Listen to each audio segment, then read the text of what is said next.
Obrigada. Tem a palavra agora o deputado Lourenço Domingo, do Grupo Parlamentar da UNITA. Sua Excelência Presidente da Assembleia Nacional, todo o protocolo observado. O relatório que nos é apresentado hoje, ab início, apresenta incongruências nos dados. Os números ali expostos levantam dúvidas legítimas e exigem explicações concretas. Segundo o documento, a execução orçamental ronda os 6 trilhões de kwanzas, mas, no entanto, as receitas arrecadadas somam apenas 5 trilhões de kwanzas. Senhora Secretária do Estado, como se justifica que se esteja a gastar mais do que aquilo que se efetivamente arrecada? Este tipo de dados descredibiliza todo o documento na sua totalidade, porque é exatamente assim que vocês oficializam os roubos neste país. Mas, ainda mais, é a desproporção obscena entre a execução financeira no setor da defesa, segurança e ordem pública e a do setor social, que inclui a saúde e a educação. Mais uma vez, este governo revela ao país e ao mundo as suas prioridades profundamente deturpadas e moralmente condenáveis. Enquanto o país é assolado por surto de cólera, com mais de 25 mil casos oficialmente confirmados, enquanto os nossos hospitais colapsam e as escolas se degradam, a saúde pública continua sistematicamente subfinanciada, abandonada, esquecida e desvalorizada.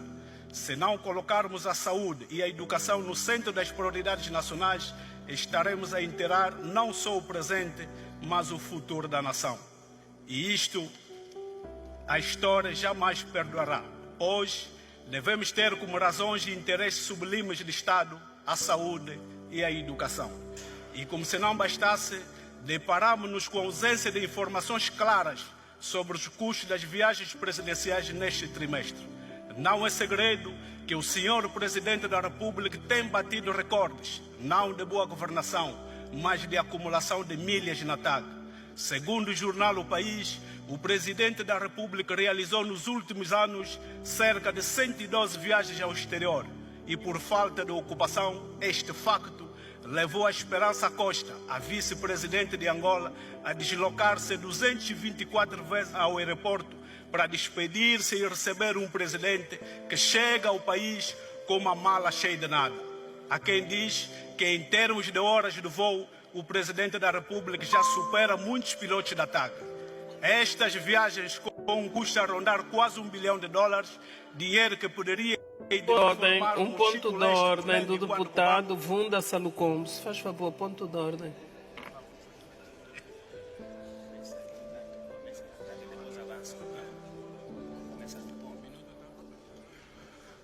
Obrigado, Senhora Presidente da Assembleia Nacional, senhores deputados, caros auxiliares do titular do Poder Executivo.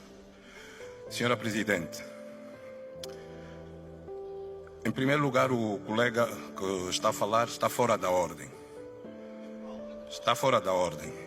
E é preciso dizer aqui hoje, porque é recorrente a UNITA e os seus ativistas trazerem essa questão das viagens do senhor Presidente.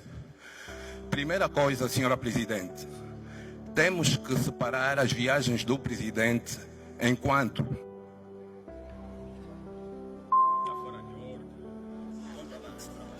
Pode falar, deputado Salucombo. Quem mexeu no... Sei também. Sim, obrigado, Presidente. Eu dizia que a UNITA e os seus ativistas têm trazido essa questão do Presidente e das viagens do Presidente. Primeiro, devem separar as viagens do Presidente enquanto Presidente da União Africana. Porque, sim, o nosso Presidente hoje tem ações e viaja enquanto Presidente da União Africana. E também tem ações e viaja enquanto presidente da República. E é um órgão de soberania que tem esse direito, como os deputados também viajam em missões de serviço. E trazer esse assunto das viagens do presidente como se o presidente tivesse a gastar mal o dinheiro do erário público, primeiro, belisca a separação de poderes, e é isso que eu queria chamar a atenção, belisca a separação de poderes, porque a Assembleia Nacional também faz sim, de pia internacional. E o presidente também tem esse direito. Obrigado. Deputado Lumingo, continua a sua intervenção, se faz favor. Estas viagens, com um custo a rondar quase $1 bilhão, dinheiro que poderia e deveria transformar o Mochico-Leste, Cunene e Quando em grandes cidades africanas. Mais uma vez, estamos a alimentar o sonho da infância de um homem de viajar pelo mundo enquanto a diplomacia falha. E os resultados dessas andanças continuam invisíveis para a nação angolana. E agora, permitam-me falar de Cabinda, a província mártir, a província esquecida, a província explorada. Caros auxiliares do titular do Poder Executivo, recentemente os deputados do Círculo de Cabinda realizaram visitas em várias escolas, como Escola Primária de Mbaca, Povo Grande, Chueca, Luvassa Sul, Palmeirinhas de Lombo Lombo. O que se viu foi desumano. Crianças sentadas no chão durante as aulas, sem carteiras, sem luz, sem água, sem casas de banho. Professores e alunos em condições degradantes, um autêntico retrato de abandono e descaso governamental. Enquanto os filhos da elite estudam nas melhores escolas da Europa, os filhos de Cabinda vivem uma humilhação diária num território rico em recursos que sustenta significativamente o hoje é angolano. Para além disso, temos ainda as obras de construção do campus universitário do Caio e da Mediateca de Cabinda, abandonada há mais de 10 anos. Tudo isto demonstra apenas que Cabinda não está nas prioridades deste governo. A nossa madeira é levada pelos chineses, o nosso petróleo é explorado pelos americanos, o nosso ouro vai para os brasileiros e alguns generais próximos do poder político angolano. E o povo de Cabinda fica condenado à miséria, à fome, ao desemprego e aos derrames de petróleo que destroem as suas terras e o seu futuro. Até quando, minha Cabinda? A recente decisão do Presidente da República de pôr o fim à subvenção dos valores dos bilhetes para passagem aérea entre Luanda e Cabinda e vice-versa é mais um duro golpe contra a população da nossa bola comum, cujas vidas e economias dependem fortemente dessa ligação aérea. Esta medida ameaça paralisar a já frágil economia local, aumentando o custo de vida para uma população que já enfrenta enormes dificuldades. Questiona-se se o governo ponderou devidamente os impactos sociais e econômicos desta decisão, que agrava ainda mais o isolamento de Cabinda e mina os direitos dos seus cidadãos à mobilidade e à dignidade. É legítimo questionar por que razão o governo continua a perseguir e a penalizar a população de Cabinda. Depois do inexplicável encerramento do porto de Quimbumba, no município do Soio, que dinamizava a atividade econômica da província, agora surpreende os Cabinda com um fino subsídio aéreo essencial para manter o contato com o resto do país. Por isto, apelo ao povo de Cabinda, repito, apelo ao povo de Cabinda, em 2027, temos que mandar passear definitivamente o MPLA em Cabinda. Senhores membros do Executivo, o povo está cansado da vossa insensibilidade gritante. O povo está farto do vosso silêncio cúmplice. O povo já não aguenta mais aturar um governo que o abandonou e o traiu. É hora de mudar com coragem e determinação. É hora de agir com justiça, senão serão acusados de serem cúmplices dessa desgraça. A história julgará implacavelmente cada um de nós. E a história não será generosa com aqueles que, tendo nas mãos o poder de transformar vida, escolheram proteger privilégios e ignorar o sofrimento do povo. Este relatório de execução não é apenas um documento técnico, é um espelho da vossa alma política. Repito, é o espelho da vossa alma política. E neste momento, ele reflete um governo sem empatia, sem visão, sem rumo e, o pior ainda, um governo sem vergonha. E nós, enquanto representantes do povo, não podemos e nem devemos continuar a fingir que está tudo bem. Não podemos ser cúmplices do engano e da mentira. Por esta razão, lanço um apelo direto à bancada parlamentar do MPLA. Tenham coragem moral de votar contra este relator para que ele seja revisto com seriedade, com verdade e com honestidade. Porque os números que aí constam mentem descaradamente ao povo angolano. Tenho dito e muito obrigado. Se alarga o voto. Olá e bem-vindos. Hoje, em vez de nos debruçarmos sobre artigos ou estudos, temos algo um pouco diferente. Um pouco mais vivo, diria. Sim, muito mais vivo. É a gravação de um debate parlamentar em Angola e um debate, bem, bastante aceso. Exato. A nossa missão aqui é desmontar as acusações, as defesas e, mais importante, as estratégias por trás de uma intervenção muito, muito dura sobre o orçamento do Estado e a governação do país. Exatamente. O que vamos analisar é o discurso de um deputado da oposição, da UNITA, a reagir a um relatório de execução orçamental. E isto é mais do que uma troca de galhardetes políticos. É muito mais. É uma janela para as grandes tensões económicas e sociais de Angola. Vamos perceber como a oposição usa este palco para questionar onde cada kwanza é gasto e quais são, de facto, as prioridades de quem governa. E o discurso começa logo a abrir sem qualquer tipo de aquecimento. A primeira acusação ataca diretamente o coração do documento, os números. Sem dúvida, o deputado Lourenço Lumingo não perde tempo nenhum. Aponta para o que ele diz ser um buraco inexplicável nas contas. Inexplicável é a palavra. Segundo ele, o relatório mostra que o Estado gastou 6 bilhões de kwanzas, 6 bilhões. mas só arrecadou 5 bilhões em receitas. E a pergunta dele é devastadoramente simples. É quase infantil, não é? De onde veio o bilhão que falta? Exatamente, como é que se gasta mais do que se arrecada? É uma acusação de uma gravidade imensa. Mas a estratégia aqui parece ser mais do que apenas apontar um erro. Ao começar por aqui, ele está basicamente a dizer que Todo o documento não é credível. Exato, que não vale a pena discutir o resto. É uma tática de terra queimada. Em vez de discutir os detalhes de cada despesa, ele ataca a fundação. Se os números bases estão errados, ou, como ele alega, são fraudulentos, então... Toda a discussão que se segue é uma farsa. Pronto! E ele não se fica pela insinuação. Ele acusa diretamente, dizendo algo como: é assim que vocês oficializam os roubos neste país. Com esta frase, ele transforma um debate técnico Numa acusação criminal. numa acusação de corrupção explícita. É muito forte. Mas isso não é uma jogada arriscada. Quer dizer, ao começar com uma acusação tão forte como o roubo, ele não corre o risco de alienar imediatamente os deputados mais moderados? É um risco, sim, mas é um risco calculado. A política parlamentar, especialmente da oposição, muitas vezes não visa convencer o adversário direto na sala. Fala para fora. Fala para fora, para o público e para a imprensa. Uma acusação bombástica como esta garante manchetes. Demonstra uma oposição combativa e estabelece a narrativa de que o governo não é apenas incompetente, mas moralmente corrupto. Percebido. Depois de um ataque tão direto à credibilidade dos números, seria de esperar que ele continuasse a falar de contabilidade. Mas ele muda de tática. Completamente. E é uma transição muito, muito eficaz. Ele passa da matemática fria dos bilhões para as suas consequências humanas. E o alvo seguinte é: O que ele chama de desproporção obscena na distribuição do dinheiro.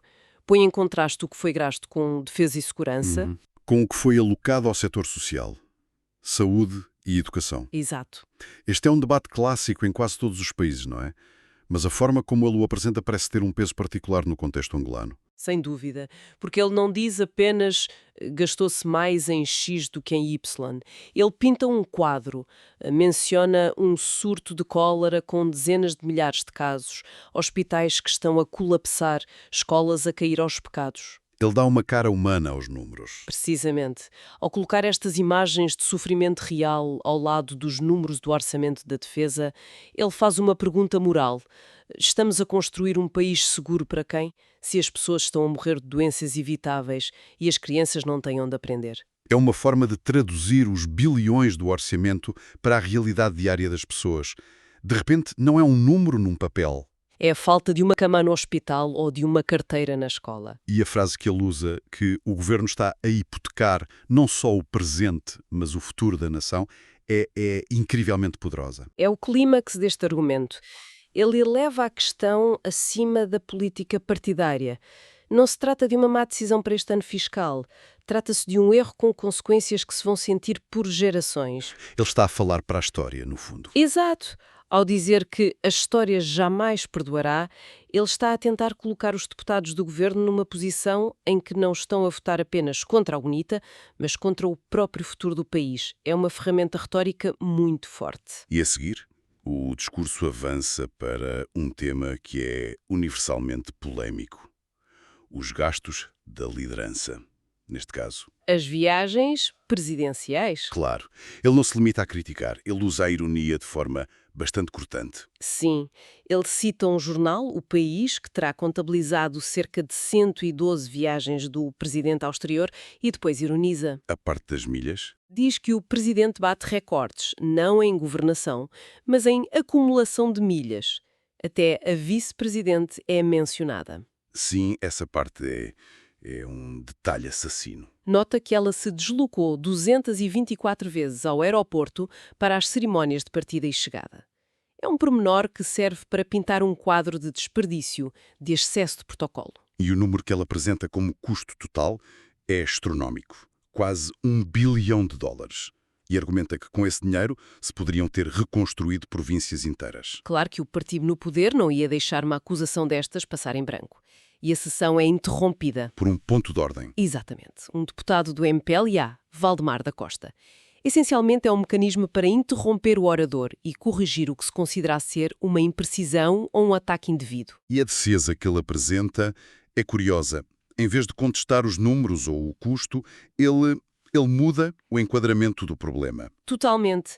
A defesa assenta em 2 pilares. Primeiro, diz que é preciso separar as viagens do presidente enquanto chefe de Estado de Angola daquelas que fez como presidente da União Africana. A tentar dizer que não era por Angola, era por África. Basicamente, que era uma obrigação internacional. E o segundo pilar é mais institucional. Ele afirma que viajar é um direito de um órgão de soberania, tal como os próprios deputados viajam, e que criticar isso é beliscar o princípio da separação de poderes. Essa justificação da separação de poderes bem, é interessante do ponto de vista legal, mas politicamente funciona. Será que convence o cidadão comum que ouve falar de hospitais a colapsar? Esse é o ponto fraco. Não soa um pouco a uma desculpa técnica para fugir à questão central, que é o dinheiro gasto? Precisamente esse o risco. Para o cidadão comum, a separação de poderes é um conceito abstrato. $1 bilhão gasto em viagens é muito, muito concreto. A defesa pode funcionar para o registro parlamentar. Para consumo interno. Exato, e para solidificar a posição do partido. Mas, em termos de opinião pública, corre o risco de parecer defensiva e alheada da realidade. É uma manobra para transformar uma crítica sobre prioridades numa discussão sobre procedimento constitucional. O que raramente é uma estratégia vencedora. Muito raramente. Depois desta interrupção, o deputado da UNITA não recua. Pelo contrário, parece que ganha ainda mais força e foca-se no exemplo muito específico e doloso para ilustrar a sua tese, a província de Cabinda. Sim, ele passa do macro para o micro de forma brutal. Deixa os números de Luanda e leva-nos para o terreno. Descreve a província com palavras muito duras. Mártir, esquecida, explorada. E para não parecer só retórica, ele dá exemplos. Dá exemplos concretos de visitas que fez a escolas onde viu crianças a ter aulas sentadas no chão, em salas sem carteiras, sem luz, sem água, sem casas de banho. É uma imagem muito crua. E ele usa o contraste como arma, não é? Ao comparar essa realidade com a dos filhos da elite a estudar na Europa. É um golpe pensado para acentuar a ideia de uma sociedade partida em duas, de uma profunda injustiça social.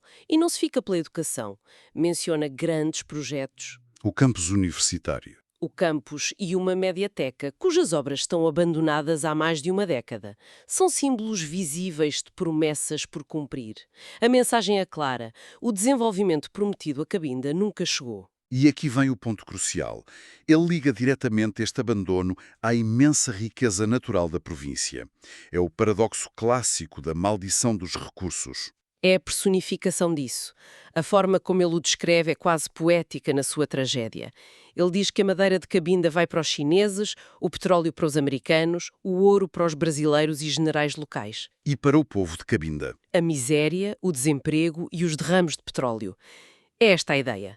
A riqueza extraída não só não beneficia a população local, como parece agravar o seu sofrimento. E ele não deixa que isto pareça apenas um problema histórico de negligência. Ele traz a questão para o presente. E isso torna o argumento muito mais forte. Ele aponta duas decisões recentes que, segundo ele, pioram ativamente a vida em Cabinda. A primeira é o fim do subsídio às passagens aéreas para Luanda. O que para um enclave é vital. Claro. Tornar o avião mais caro é aprofundar o isolamento. A segunda é o encerramento anterior do porto de Quimbumba, que era um motor da economia local. Ele apresenta isto não como incompetência, mas como um padrão de castigo contra a população. O discurso caminha para o fim num crescendo, com acusações muito duras ao governo, insensível, sem empatia, sem vergonha. Mas o mais surpreendente é a quem ele dirige o apelo final. Sim, não é ao povo, não é à oposição. Não.